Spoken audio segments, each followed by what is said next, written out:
Welcome back to another technical deep dive here in the debug zone. Today we're tackling a big question and breaking it down with insights from other users. Hopefully this clears up some misconceptions and helps you get the answer you need.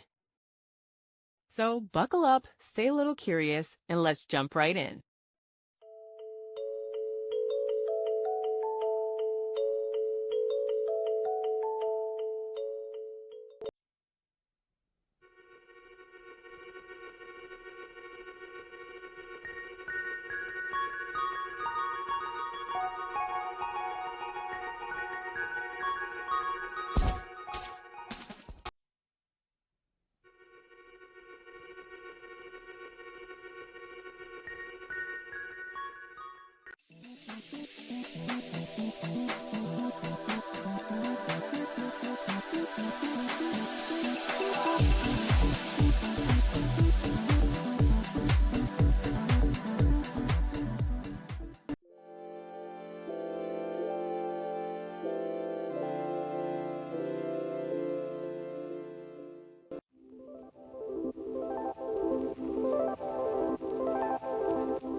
And that's a wrap.